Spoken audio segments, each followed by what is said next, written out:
better as a result of social media presence. If it doesn't do those three things, then it's on the chopping block. It's a return on investment discussion.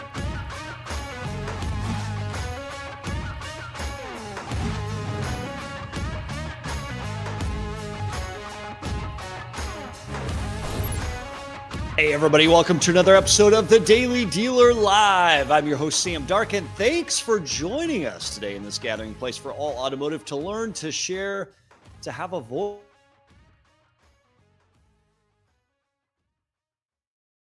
Cars.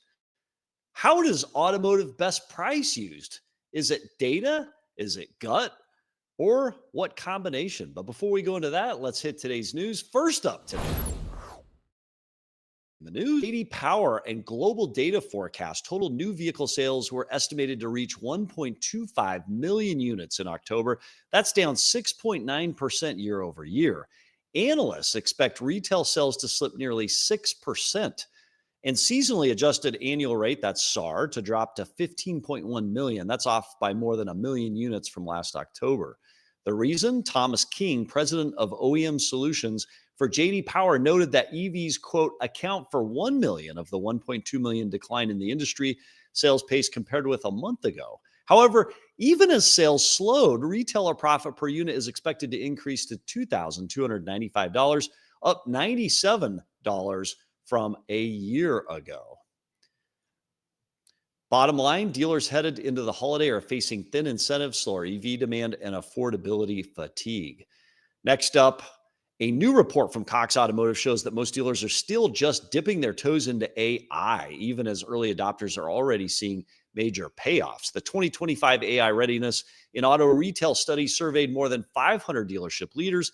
25% say they're taking a wait-and-see approach. Another 60% are just starting to experiment, and only 15% have fully integrated AI into their workflows.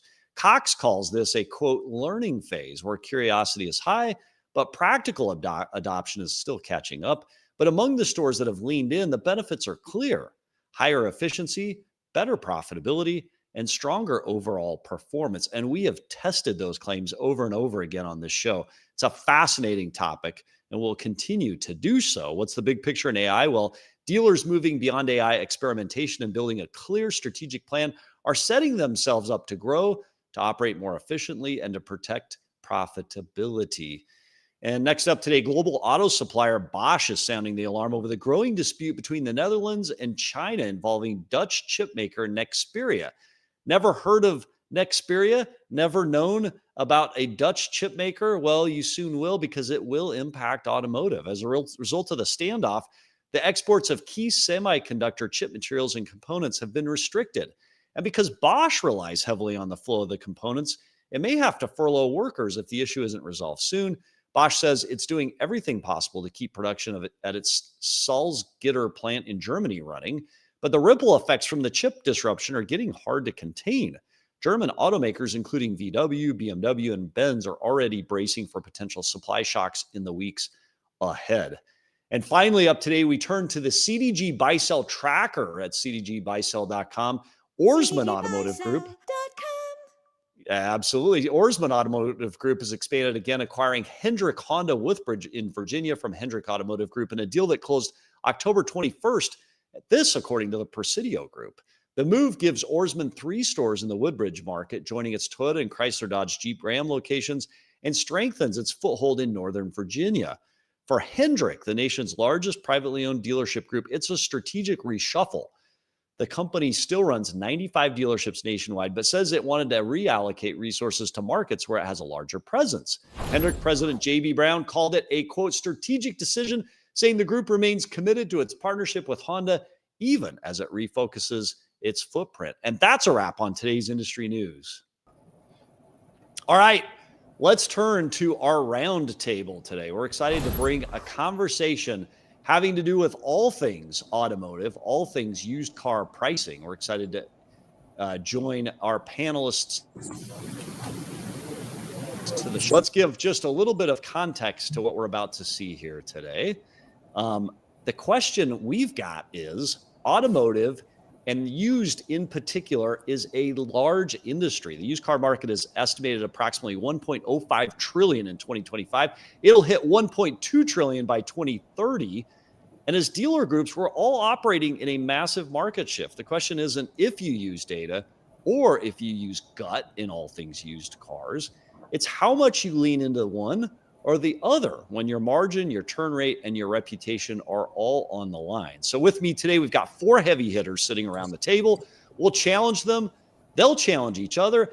My job is to bring your comments posted to all CDG social media platforms into today's conversation and to push our panelists into the triggered zone so all of us can lean in, learn, and take notes. So welcome to the show. First up today, let me introduce Nate.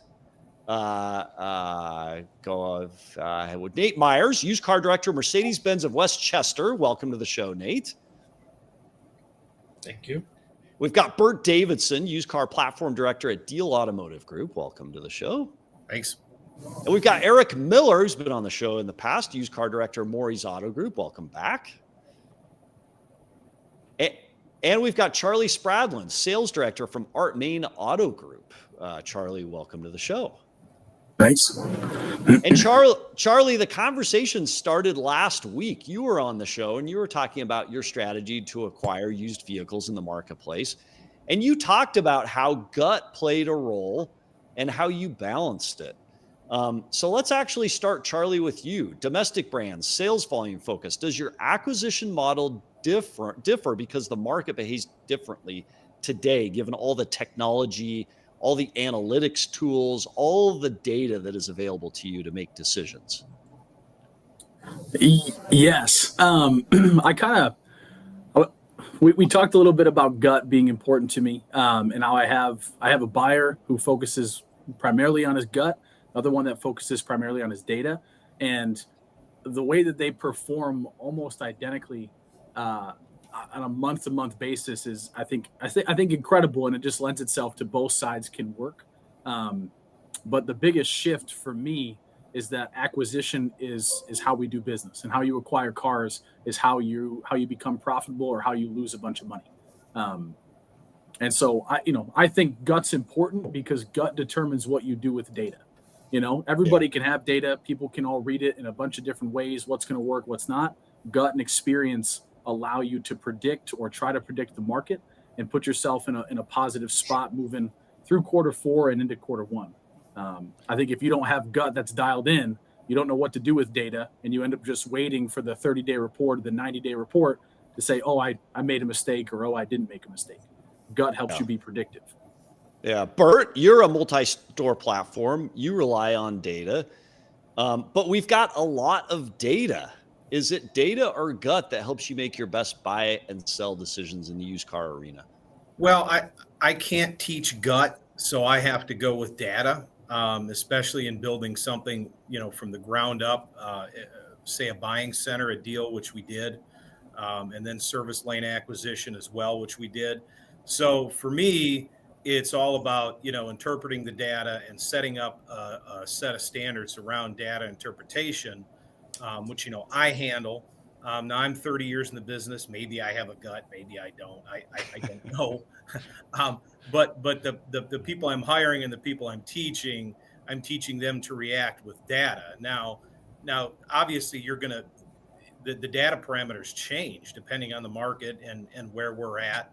And, that's what the meetings are for. That's what's continuously educating everybody that touches used cars is using that data to educate and to change people's perception and paradigm. And that's the key, and keep it simple. I might have a lot of data. I might have, 800 spreadsheets that I'm looking at, but when I'm talking to the crew, I want to keep it simple and focus on a few key points. Nate, in your luxury market, what's one thing that's changed about how you acquire 3 years ago versus today in a data-driven world? Well, right now in the data-driven world, you have to really pay attention to some of the COVID build cars that might not have the options. A few years ago, you were just acquiring certain cars to get the inventory that was in demand. But, there's just little ads in the part of the country you're in. It could be something as simple as heated steering wheel on a car will make all the difference, especially going into the winter where that option might have been deducted because of the COVID builds. And if you're down south or, that isn't as important. So you definitely have to be a little more analytical and, data driven is definitely a part of that. But some of that data is not readily available. So some of that, I guess, would fall to the gut part of understanding the market or understanding what your builds are that perform well. Yeah. So Eric, what's your take? As far as acquisition goes, I think you have to balance that. There's going to be opportunity, there's going to be data, and there's going to be gut, and it's going to be an even blend. Opportunity is really the biggest part. You can set out to say, here's what I want my inventory to look like. Here's what the data tells me to acquire or where I need to be. But often that week, that month, things don't go that way, right? Those units aren't available, or for some reason there's a smaller supply, they get bid too high, and you have to look for other opportunities that you didn't quite prepare for. And that happens, every week, every sale. I can bid on 40 vehicles and get one. So there's going to be the gut that goes along with that says, I didn't look at the data. What can I acquire today that'll show up and turn quick and put some money in our till, but more importantly, put another customer in one of our vehicles and start the life cycle. So I'm pretty even split. So Eric, you are even split, but you do rely on the data, and large groups rely on it, right? But just because you can use the data doesn't mean you're winning with it. So Eric, walk us through your acquisition dashboard. What are the top 3 metrics you look at every day in the acquisition world? Well, looking at history for the rooftops, what has been selling, what hasn't been selling, what are the price points, what do we have out there in the market that we could acquire from our own, people, our own guests. I think we're looking at days turn. We're looking at profitability, what's left on the bone by the time we buy it, pay the fee, ship it, recondition it, have it sitting here. And it's going to be a blended strategy. We know we're going to acquire cars that may lose money right out of the gate, but it'll turn quick. It's at a price point that will have a customer participating in the finance office, and the likelihood of getting a retailable trade may be better. So that strategy might be $0 from day one. And we might acquire other vehicles that we know, based on our history, our location, our customers, it might take 30, 45 days to sell, but it's the big fish where we're going to make money. What's an example for your group where you're willing to take a loss or a very small margin on a vehicle at acquisition to get that opportunity in F&I? What are you willing to go negative on to get the up? Sure. Well, I should say almost anything, but it's the almost anything that would be more likely to generate a finance customer where they are both financing the vehicle, open to purchasing a vehicle service contract. And like I said, the other is going to be the trade, and it's going to be how likely are they to come back and service with us. Luxury brands, which is what I'm responsible for, and I'll use Bentley as an example. We may generate leads on a particular type of car all over the country. And that doesn't necessarily benefit me with getting a trade, with having service customer later. We deserve to make money because the risk is huge, right? A CPO Cadillac XT5 that I can replace any day of the week, and that I compete not only against other Cadillac dealers, but also, Bubba's side lot. We may look at as one, a CPO count, which benefits us in our manufacturer's proficiency objectives, and very likely to sell locally, very likely to have a service customer from that transaction. So if I have to be $0, if that's what the market is kind of pointing to on the acquisition side, I have to look at it on the sales side and not the acquisition side. Does anyone else agree with the $0 acquisition? Then I'll go to the opposing opinion. Is anyone else looking to yeah, go ahead. Are you willing to buy at zero or a loss to get the F&I opportunity and to own the customer? Yes, because it doesn't just stop with the sales department. Every opportunity every car that comes through the doors is more service department gross. I'm keeping people employed. I'm keeping detailers busy. You know, it's not just like I might lose $1,000 on a car, $1,500 on a car, but the store netted out positively between, you know, different fees associated with it. How, you know, we pay retail as a store for, you know, and I think all sales departments should. You know, there's so much more profitability generated with a car that comes through the dealership than just your front end gross. And not to mention the benefits of a trade-in or opportunity in finance, or, you know, just gaining market share in your area. But I personally, I don't have a number. I'll lose. I'm not planning to lose several $1,000s, but it happens all the time. And I think anybody who's in the acquisition game knows that it does. You know, so. But if I can plan on losing $500, $800 after everything's said and done on the front, I'm probably going to make it up in the back. I'm going to gain a customer. I'm going to, you know, all the service department work, everything. But what are the dangers of planning a $500 or $1,000 loss at acquisition if you potentially hang on to that longer term? Anyone else have the other side of that? Yeah, I think that, you know, I mean, the only segment that I would be tight on and maybe willing to lose 100 or 2 on would be the $18,000 to $25,000 retailable all-wheel drive SUV segment, where you're virtually guaranteed financing. You know, and just the finance and the F&I aftermarket products convert so much better there. Anything beyond that, I'm not there yet. I mean, maybe one day I'll get there, but we've got strong enough buying centers throughout the group that we don't source cars at auctions. So I'm not there yet. And I've seen the flip side of the coin where, you know, somebody might ramp up, take some chances, and then, you know, when the market turns like it's turning now, it can be brutal, especially for the higher dollar cars. What is the market turn right now? You mentioned what are you seeing in the market that's turning today in October of 2025? Well, I'm seeing the good old, you know, fall decline. All of a sudden, minor Carfaxes mean something. All of a sudden, the beige car means something. You know, all of a sudden, the high miles mean something. You know, the scratch on the door. It's you know, and it changes really quick. And in the springtime, that stuff all goes by the wayside because we're trying to get cars because the consumers are out there. But now that the market's fallen the other way, I mean, you know, the perfect car will still bring the money, but all those other cars that we justified in the summertime, you can't justify in the fall when the market's lighting down. Now, is that a seasonal adjustment or is that a market shift overall given economic conditions? I think it's seasonal. I don't know. I'd be interested to hear what everybody else says. I'm just seeing seasonal market trends. Nate, what's your take on that?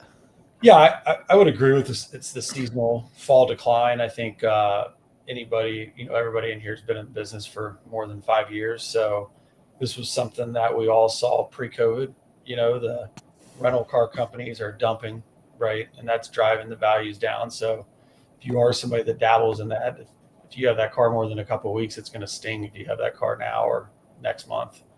But I would agree with that. I mean, I think it's the seasonal decline. And I would agree with Burt. I mean, the right car, you take that 18 to 25 grand segment with a clean Carfax, that car is still golden, right? Like that's still a car you want for your inventory. There's still a buyer out there for that car. But the higher dollar stuff, you definitely have to be careful with. If it's not something you have good experience with, you should probably AWC approach with caution. It's probably not the right time to try stuff out that you don't have experience with. So Yoga Cars Online's made a great comment, said sold price and the profit is the ultimate data point. Everything else is a lagging indicator that we need to look. Mustafa also says, this is a great question for our panel. How do you use competitors' inventory mix data for your sourcing strategy? Buy similar hot moving and undercut or find gaps? How do you use competitor inventory mix data for your sourcing strategy? Anyone want to take that? Well, can I tackle that first question? I couldn't disagree more. Sale price, profit. I mean, listen, profit's dependent on how you acquire the car. So that has absolutely nothing to do. Like if I just looked at a list of, cars I made profit on. I think we made a lot of money on a Mach 1 Mustang the other day. I just go out and buy a bunch of Mach 1 Mustangs. So That's a mistake, you're saying. right. The total mistake. No, you have to look at. But that's a great example of data. That's a data set showing profit where you made a profit on vehicles. Why wouldn't you chase that data set of, if you made it in the past, stands to reason you'll make it in the future? Well, you got to balance that out with cost to market. Did I acquire the car really right, and that's why I made profit? And then what did I sell it for? Did I sell it for market price? Are there vehicles that I'm seeing that are going for over market price? Then you source those. So the profit, I mean, you certainly look at profit. Obviously, everybody wants to make profit, but that's got to be balanced out by what you own the car for and what you sold the car for and what the relationship to that is. Yeah. Nate, agree? Yeah, I mean, I agree with Burt. I mean, there's so much more to it than sometimes just looking at a list and trying to find out why a car sold or what car is selling over the market price. I mean, there's definitely some drivers there. So Burt, I want to come back to you. So you believe in data, you follow the data, but you're saying not all data is equal. What are some other examples of bad data where a used car manager or director could follow the data trail and be horribly misled to make terrible decisions? I'll answer it after you, Burt. I got a good example. I mean, I sometimes think, since everybody's on vAuto, that market day supply is a self-fulfilling prophecy. Because if all four of us taking a car with 150 market day supply and our instinct is to make it, top 3 out of 20 in the market, that's a sell. And we all sell it quick and we congratulate ourselves for a great strategy. Is that because we all just, it was all just a race to the bottom and it was a self-fulfilling prophecy because it's been drilled in our heads that a 150-day market day supply car needs to get priced cheap. Yeah. So, chasing one metric or another metric. I mean, the car business, I think, is way behind on data. You got to get all the data together and then try to find some correlations in the data that then makes sense. If you just look at one data point, cost to market, market day supply, days to sale, if you just look at one data point, I think that's where you get in trouble. And that takes a while, and that's trial and error. I mean, you've got to look at that data over a period of time and then make corrections to it and see, what the mix is. I mean, I'm always chasing the magic mix. I haven't found it yet, but I'm always chasing the magic mix. Isn't the collaboration and the combination of all that data, isn't that the very definition of gut that experience brings and allows you to bring things together? Charlie, you're giving thumbs up there. Yeah. I couldn't just help but smile. But I mean, gut is experience. It's knowing what to do with the data in front of you and trying to come up with a strategy to do that. And my strategy is going to be different than Burt's. It's going to be different than anybody's, at least to a degree. And that, to me, that's gut. And maybe that's experience, but gut is what you decide to do with your experience or with the data. At least that's how I interpret it.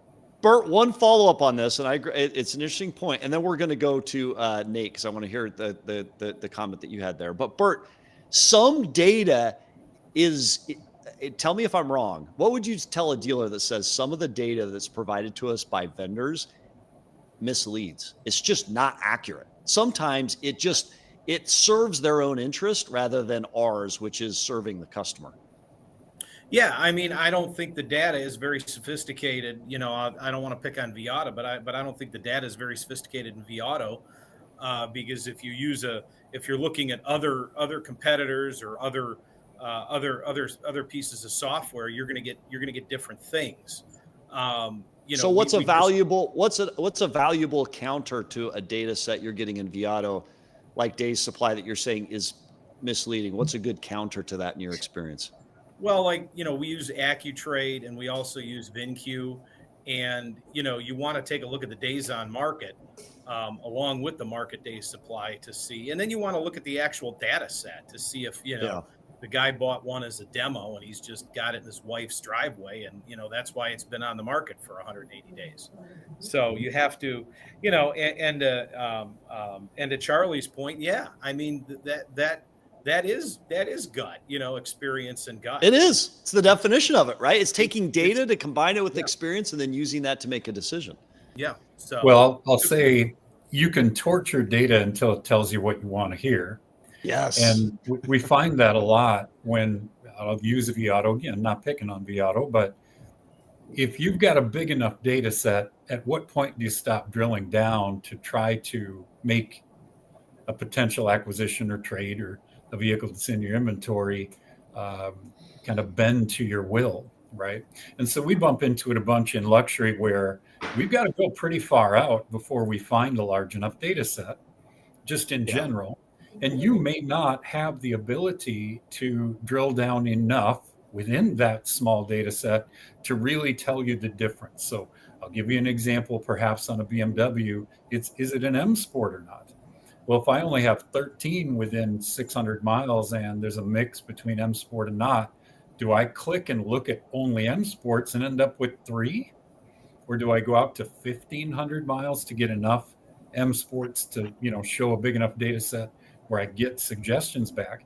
And the gut, you already know the answer, right? So at what point do you in highline luxury import? Is it more important with certain OEMs like Mercedes and Ferrari and BMW and some of the highline luxury imports where there may be less of a data set?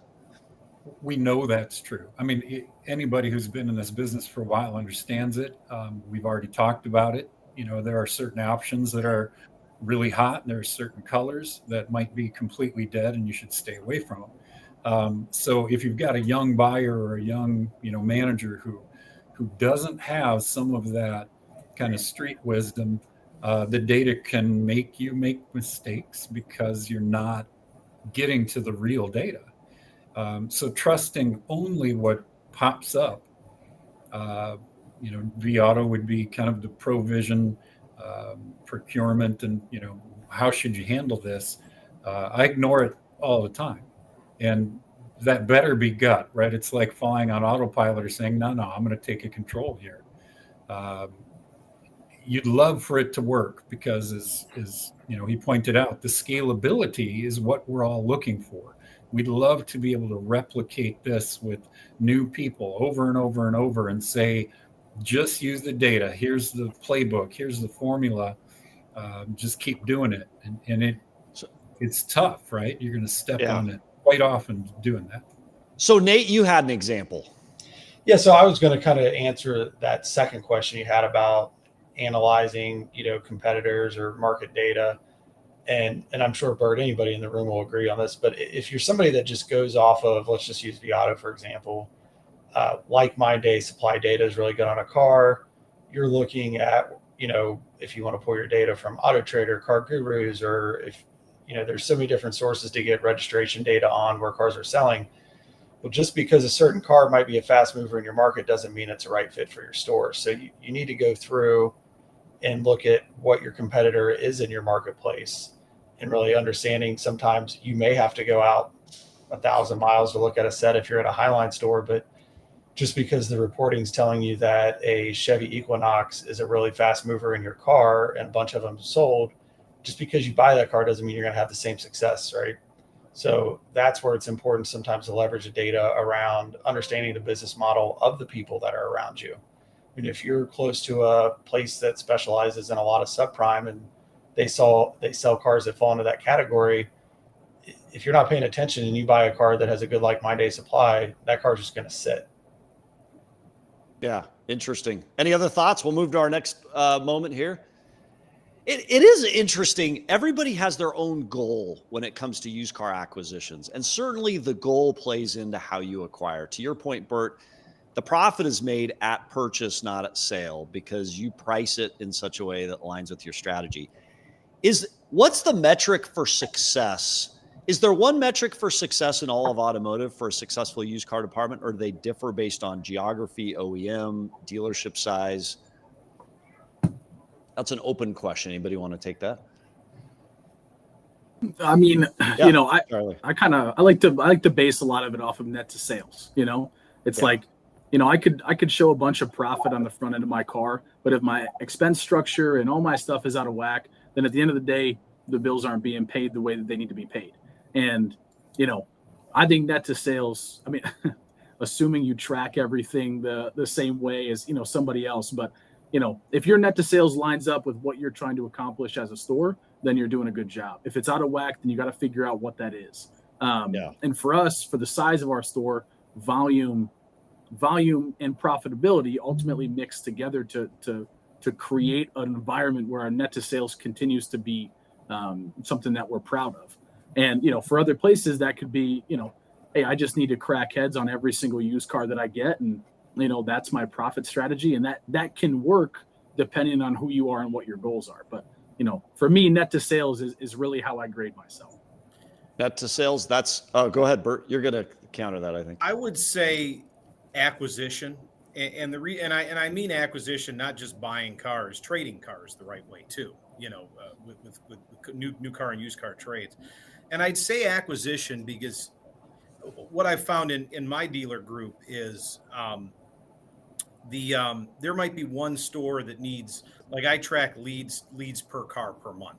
So there might be one store that needs 2.5 leads per car per month to achieve the same kind of sales volume and efficiency that another store might need 5 leads per car per month. That I might have to sell my inventory 3% less than another store that's got a really good sales force where I can charge 3% more. And all that stuff is variable that you can adjust, that you can change. But if you can control your acquisition and acquire vehicles right on trade and wherever else you're sourcing them from, you can adjust those other variables to achieve a measure of success at your stores. Let's talk about that. You have a buy center. You private purchase most of your inventory that you buy for sale. What's your strategy on that? And what percent of you earlier on said you buy almost no vehicles at auction. Most of them are through this buy center. How many do you buy through the buy center a month? And what's your strategy in there to buy used inventory for sale? We're buying over 110 a month now. We'll buy anything. Obviously we're focused on the cars that we want to sell. We're not we don't have highline brands. It's commodity brands. So we're focused on that, but we will buy anything. And it's hugely process driven. I mean, the people that work in my buy center go through a process, and, we're constantly talking about the process, and we're constantly talking about the experience that we give to the guest coming in. And that's kind of been our success, is being transparent with the guests, focusing on that experience and that process, and then all the way through. And, there's a lot of moving parts. David Long, who I think we all know, says it all the time. Yeah. It's hard. It's not easy. It's hard. And that's why a lot of people have trouble with it. But if you get it right. What makes it hard? Because actually, as you describe it, it actually hits my head as it's taking data and it's aggregating it in a very gut-driven way. And it's interesting with the limitations of data, which is so valuable. How do you teach that instinct that's required to successfully buy vehicles private marketplace, right? You're combining data with the needs of your store, with balancing customer experience and customer satisfaction and being able to earn a customer for life. Those are gut, right? How do you teach and train that? Well, I think you have to start out by making sure they understand how to appraise vehicles, and then you have to have no fear when it comes to giving customers the numbers over the phone, which is such a pain point with still so many dealerships, and you got to go all in, and then you can't be afraid when they come there. This is where the process comes in. You have to have a process to professionally devalue their vehicles when they get in the door. Yeah. And if you don't have that, then that's where you wind up in trouble. But it's just, you got to train people how to appraise cars, and you got to train people how to follow a process to devalue the car too. So when you talk about what a challenge it was, certainly there were lessons learned. What was one of the biggest mistakes you made in that process? Not devaluing, not following the process 100% of the time, not devaluing the vehicles. Maybe trusting things you shouldn't trust, the whole trust but verify. That's a big slogan in the buying center.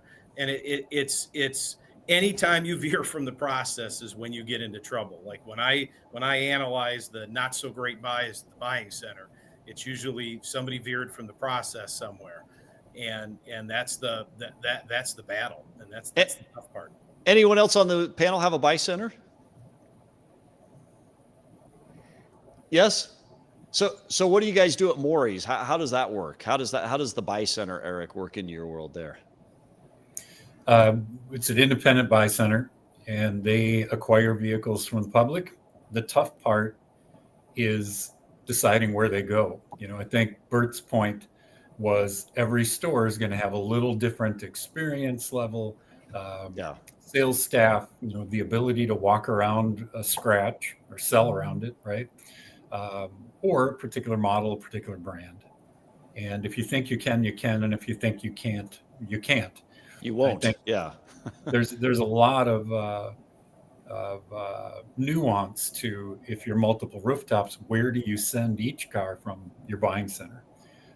How do you make that decision then? Is that data driven? Is it gut? Is it a debate or a fight among the GMs? We haven't done that a lot, because if you create a group buy center, how do you decide where the best cars go? How do you show? I mean, the profit is made in used cars at the time of acquisition. You're essentially deciding where that profit will go. How do you do that? Yeah, Eric. It luckily isn't my job. I think the decision of where to send is data. It is looking back and saying, whether it's a price point or a model, how quickly is that vehicle going to sell at this rooftop versus that one? And again, kind of that gut about, is their sales staff prepared? And so perhaps it's an EV, who's doing a good job selling EVs. If it's a vehicle that has a scratch that you don't think is worth making the repair, who's better at, like I said, selling around it? I think you're always going to have pushback, both from the sales staff, from the managers that are going to be getting that inventory. It never feels fair. Everybody would like to have more inventory. You just have to be willing to be the bad guy and talk about the data and say, this is the data. This is why it's sent to this store or that store. And hopefully it works out. It's you're going to have winners and losers. But you have to balance it and balance the need. Anyone else struggle with where to send vehicles from a buy center? How to hand that profit out among a group? Yeah, Charlie. I'm sorry, I don't know if I'm supposed to raise my hand or not, but no, you guys can just go. Charlie, then Eric, or Charlie, then Nate. Sorry.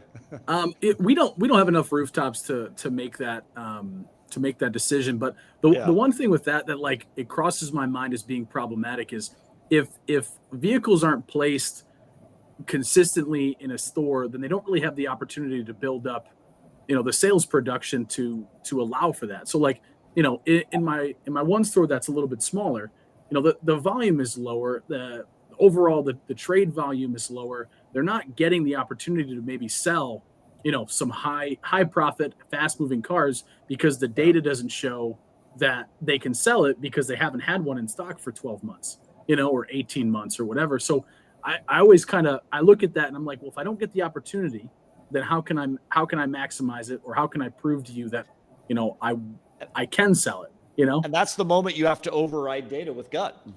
Yeah, I would imagine that position is kind of hard, because you're like, well, the data tells me this store will kill it, and so I'm going to veer off from the data, And so I don't envy that job, whoever has that, but I think that's one of those places where data is very limiting, especially to stores that are trying to grow, trying to create better processes. Like it can be very pigeonholing if, really the high producing stores are getting all the love, which you see it with manufacturers all the time, right? It's like, high turning stores, high volume stores that maybe aren't that profitable end up getting all the love because they're just blowing them out.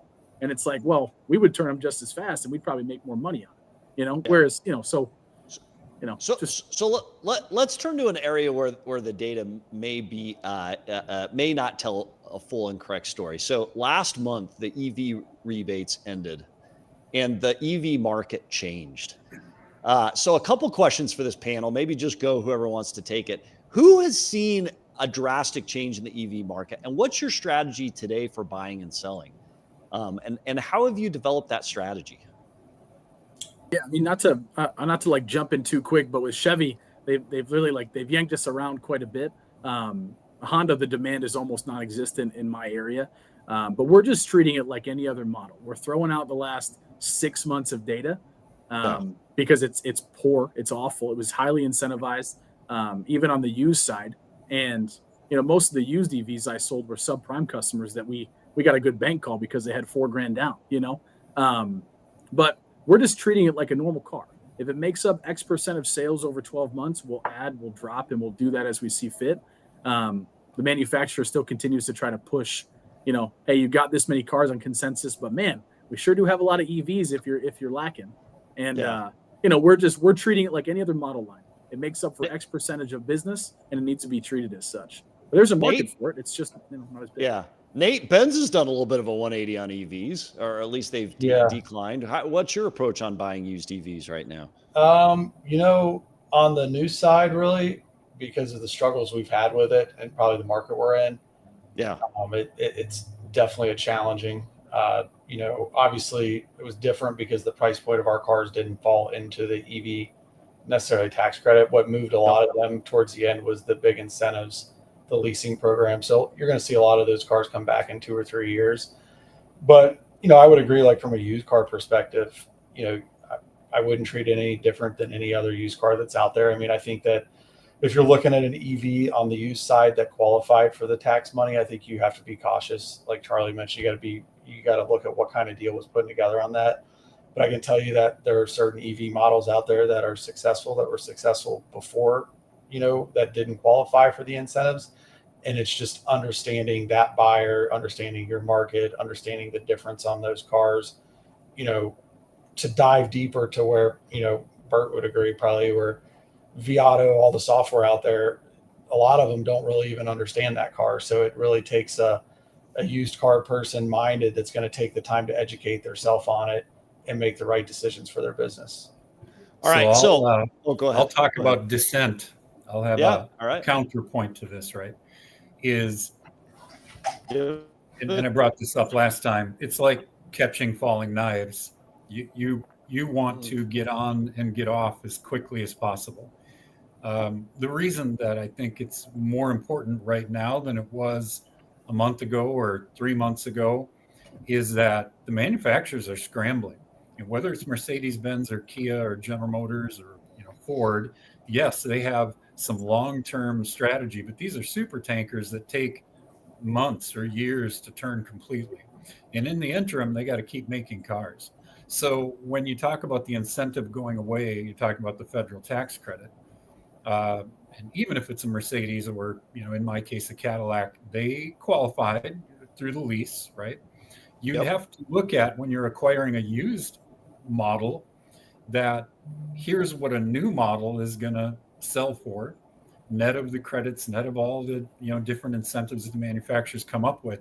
You have to have a compelling story well below that, right? We know that. The problem today is that story, as we just heard talked about, changes. General Motors, has changed back and forth a little bit about how they're going to be handling this. So do you go acquire a bunch of very cheap Equinox EVs off rental, right? You can find them $19,000 on the purchase, and they've got 7,000 or 8,000 miles. But tomorrow, General Motors could say, our sell rate isn't where we want them. We're going to come out with a lease program at $399 a month to get rid of all this inventory so dealers order more. And you've got a used car that now just died, right? So what's your answer to that? What's your approach? What are you doing? Get in and get off fast. That's the approach. So where you thought you could make, I'll make up a number, $3,000 on a car like that. Wow, is it cheap today compared to what it was, mid-September? That you can't get porky. You need to look at where the market is, where your competitors are, and figure out how to sell that car quickly. Now, the flip side of that goes hand in hand is they're easy to acquire. As he pointed out, if you're in the market and have a good sales team that can sell EVs, if I sell one, I can get more, and I can get more and get more, and I can turn them pretty quick if I've got that strategy. So it's a mistake, I think, to say, oh my God, this car was $25,000 last month, and now I can buy them for 19. We're going to make $6,000, or I think that's not the way it's going to go. And that goes back to the comment of you can't look at the gross. You've got to look at what your cost of acquisition is, what the market, and what will be in the future. All right, we're going to go to our sponsor for a quick moment, and then I'm going to come back with a little bit of a lightning round as we seek to wrap up here today. This has been a fun roundtable. Let's talk. Escalating fines and enforcement actions are hitting dealers hard. KPI's complete compliance suite protects you from every compliance risk while helping to reduce insurance premiums and liability exposure. Visit kpi.io/automotive to learn more. You can also click the QR code if you're watching the live show. Also, if you're in the notes for the podcast after this live show, you can click the link to learn more. We appreciate KPA for supporting today's content, including this fascinating conversation on all things used car acquisition and automotive. And again, props to our panel for being here today. We appreciate your perspectives. I'm going to go into a little bit of a lightning round here. As we get closer to the end of today's conversation, we've had a lot of great comments online. We appreciate those. Keep them coming. Just in a couple few words for each of you that want feedback on this, and then we're going to go into some metrics. What do you see as the future of used car acquisitions over the next, let's say, year, 12 months? With so much data being out there and so much interpretation being necessary to be successful, what do you see as the future of automotive 12 months, 24 months down the road? And Burt, let's actually start with you, since you had such an interesting take on the Viato conundrum. I think that we're on the cusp of a huge revolution when it comes to acquisition. I mean, I think the data's loud, car dealers, as usual, lag behind the rest of the world, the rest of the business world when it comes to data and metrics. I mean, you see with Carvana. I mean, look at the success they've had, and they're not. I don't think they're making a whole lot of gut calls over there.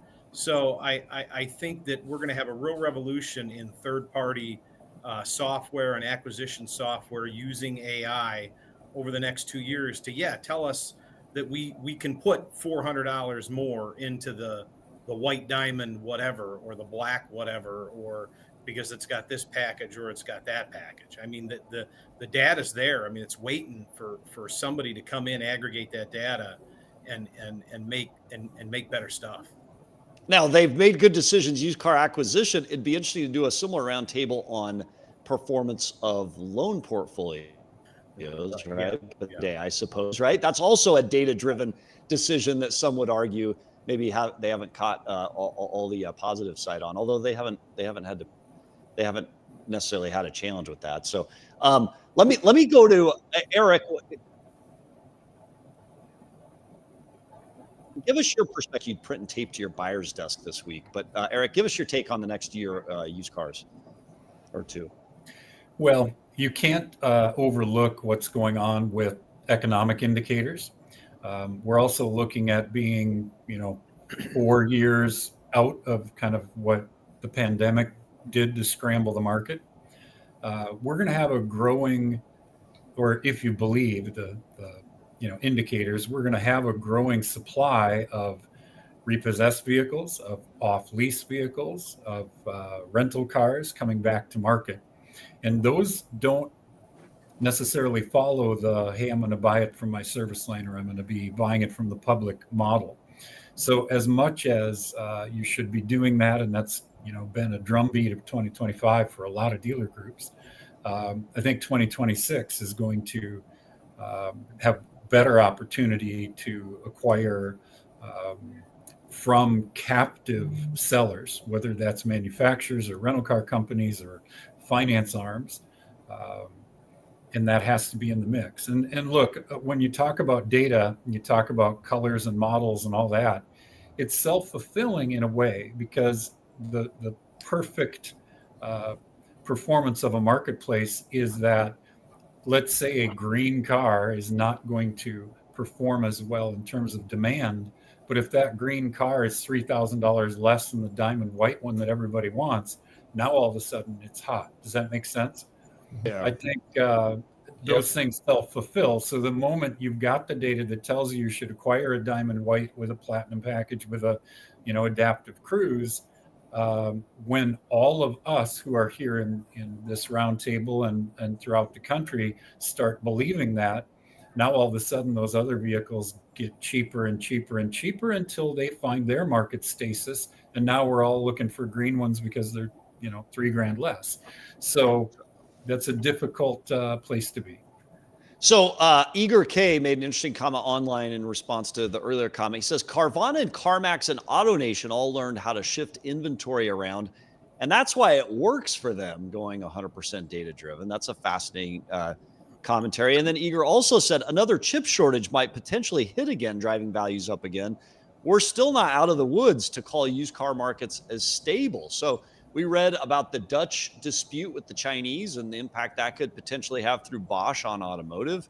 That's something we have to consider in the used marketplace. And we have to continue to be nimble. The data could lag on that. All right, time's ticking. Dealer owner operators tuning in. They want one rule, one metric, one behavior this week that lifts everyone's acquisition game.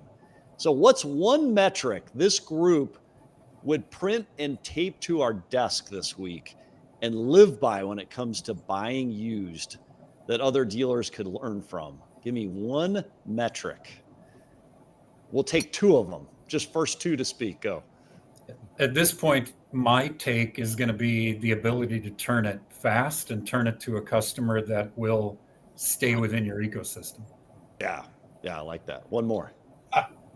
I would go with the sales history, but somehow tie in the lead counts on those, right? Yep. Like I think Burt brought that up earlier. I mean, if you have a car that turns in 10 days and after it's sold, you run a report and you see that you had 8 leads on that car. Yep. Make decisions on cars that you see have the demand, even if the data, let's say a like my day supply, market day supply is not the best on that car, but you trade for something like that, or you buy it on a, curbside purchase from a customer. How often do we get burned by that sales history data, though? It's fascinating. Like you've seen that. Like you'll sell a car and it'll come back, the Carfax, the auto check, whatever, pops up something after the sale, and we're ultimately accountable to that. That's an interesting thing, right? What two of you pop in on this one? What's one instinct you'd train new buyers on that you believe separates elite from average, whether it's in your buy center or it's a used car manager buying cars? What's one instinct you'd love to train every buyer on? Plan for the worst, hope for the best. Oh, sorry. Go ahead. Go for it, Burt. Go for it, Burt. And then Charlie. Plan for the worst, hope for the best. Ooh, I like that. Yeah, exit plan on everything. Charlie? I mean, anybody who can critically think, like the ability to look at a problem, come up with a solution, even if it's wrong, and have a discussion about it. That, I think, in this industry is probably the biggest thing that we're lacking. Is I'll share my idea. I could be wrong, but we're going to talk our way through it and find the best course of action. That's the number one trait that I think is the most valuable. Ooh, that's good. What's the biggest mistake you see today with buyers buying used cars in the market, whether through a buy center or directly in auction? What's one big mistake you see? Just because one car doesn't work is to swear that car off. You have to have a thoughtful conversation on why that car didn't work. There could be 10 different reasons why. And if you swear off inventory, like I've heard stories of people having do not buy list, you got to really dig into it and understand why it didn't work. Yeah. Any other thoughts? I've got one more, and I'll give you mine. I think buying the way we've always bought is just like one of the craziest mentalities to have right now. Yeah.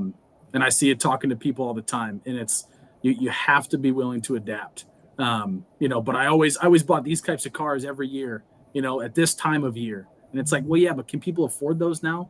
Is that I don't know. I just said old habits die hard, and they cost a lot of money.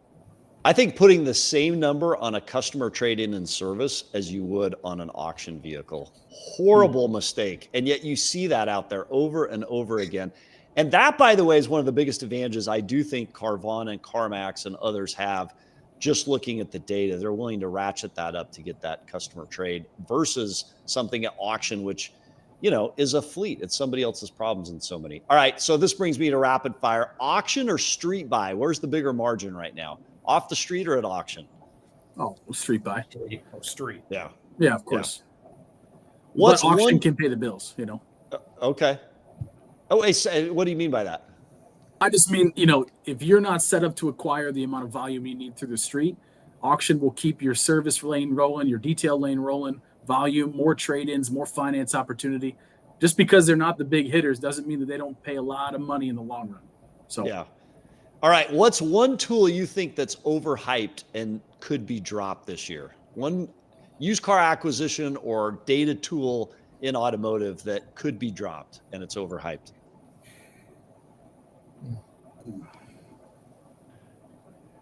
V-Auto. No. Oh no. Sorry, I like VinQ. We're but not going to let Burt get into this. All right. What's one car you'd buy sight unseen, no matter what the data set says? What's the hottest car in your that you want right now in the marketplace? Used Toyota RAV4. oh yeah. Very good. All right. 2022 Blazer all-wheel drive. Okay. All right. Nate. I'll tell you And mine. those are two vehicles that I would, not have the same kind of luck about. This is going to be a wild one, but I'd probably throw a Tesla Model Y performance or long range upgraded wheels. Really interesting. Anybody else dispute that? That's kind of a risky buy in my mind in today's marketplace. No, although EV Alex would dispute that. He'd say that's the car to buy right now. Yeah, I love used Teslas. They turn fast as long as Yeah. I can acquire them correctly. They sell fast, I would agree. I don't love any other manufacturer's Teslas, but I like a used Tesla. Really? Yeah, All used right. Teslas are great. All right. Last question. We wrap. Appreciate everybody on the panel today. Winning in used cars in 2025. What's one sentence? What's your definition of winning between now and the end of the year? Q4. Burt, let's start with you. Turn. Yeah. Eric? Acquiring more customers, keeping more customers in your market. Nate? I would say maintain the turn, stay out of any aging issues, and if you have the opportunity to grow, there's some opportunity out there. Charlie? Yeah, acquisition is mine. Acquire. Well, gentlemen, Nate Myers, used car director, Mercedes-Benz Westchester, Burt Davidson, used car platform director, Diehl Automotive, Eric Miller, used car director, Morrie's Auto Group, and Charlie, sales director, Moehn Auto Group. We appreciate you all for joining this panel today. I think our big takeaway, I'll give it more in my post log after you guys depart, is it is a healthy combination of both, but data is so important in today's marketplace. But the wisdom to use that data and see through where it fails us, that's where the money is made in automotive. Gentlemen, thank you for being on today's show. Thanks, Sam. Yep, thank Thanks, you. man. It was fun. So thank you all to our Daily Deal Live audience for being here today, to our over 4,000 live viewers today who tuned in. Thank you as well for being here and continuing to be here every single week. It was a heck of a fun conversation on all things used acquisition. A ton of great comments online. I'm just going back online. Eager K, Toyotas all day long. Also bought Lexus. He said he'd buy with his eyes closed. Brian Tortega says, great panel. And then Eager K came back and said, hey, keep those days on the lot low. And we couldn't agree more with that as well. So thank you to our audience for watching Daily Dealer Live, where we break down the biggest moves in the car business as they happen. Don't forget, we're here live every Monday, Wednesday, and Friday. We'll be back Wednesday, 1 p.m. Eastern. So if this is your world, hit like, hit subscribe, turn on those notifications so you never, ever miss a beat. Thanks, everybody, for joining our used car panel today. We'll see you next episode.